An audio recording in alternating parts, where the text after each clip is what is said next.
tous et bienvenue si vous nous rejoignez à l'instant en direct de la cathédrale Notre-Dame de Paris où nous nous apprêtons à vivre ensemble la messe chrismale, cette messe qui rassemble autour de l'archevêque, les prêtres, les diacres et le peuple du diocèse.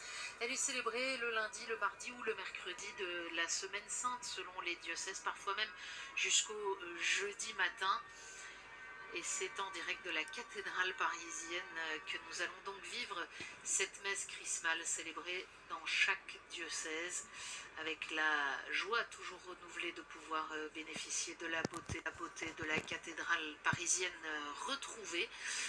Et nous allons vivre, comme chaque année, les rites spécifiques de cette messe chrismale qui se tiendront après la liturgie de la parole, après l'homélie de l'archevêque. Il y aura d'abord la tradition parisienne de remise des registres aux communautés contemplatives présentes dans le diocèse. Qu'est-ce que c'est que ces registres? Eh bien, depuis le début du carême, ces communautés contemplatives prient avec des registres sur lesquels sont inscrits tous les noms des catéchumènes qui sont appelés à recevoir dans la nuit de Pâques les sacrements de l'initiation chrétienne.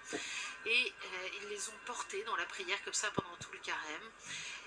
Elles vont ce soir remettre ces registres à l'archevêque et puis elles se verront remettre en retour des registres avec les noms des séminaristes du diocèse de Paris confiés à leur prière et ce jusqu'au jour des ordinations à la fin du mois de juin. Alors ça, c'est le rite spécifiquement parisien et puis ensuite, eh bien, on retrouve les rites propres de cette messe chrismale. Il y aura la bénédiction des huiles et la consécration du Saint-Crème.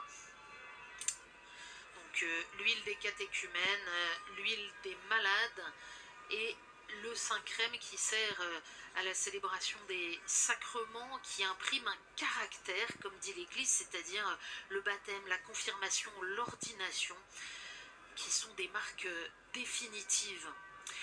Voilà, donc ces huiles seront bénies par l'archevêque.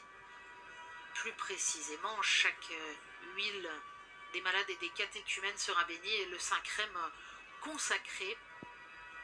Et puis ensuite, eh bien, il y aura le moment où l'évêque invite, après l'avoir fait lui-même, après que ses auxiliaires également présents, les autres évêques présents l'auront fait à leur tour, l'évêque invite les prêtres à renouveler leur promesse sacerdotale, l'engagement qu'ils ont pris au jour de leur ordination, engagement de service auprès de leur évêque à la suite du Christ et avec le peuple du diocèse. Et les diacres permanents feront de même à leur tour, alors que vous entendez la cloche qui nous invite à nous recueillir et à nous préparer à entrer dans cette célébration.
vous demandez la raison de la présence d'un si grand nombre d'évêques. Eh bien, sachez qu'aux côtés de l'archevêque Monseigneur Ulrich, il y a bien sûr ces deux évêques auxiliaires, Emmanuel Toit et Philippe Marseille, mais il y a aussi plusieurs évêques qui vivent leur temps de retraite à Paris.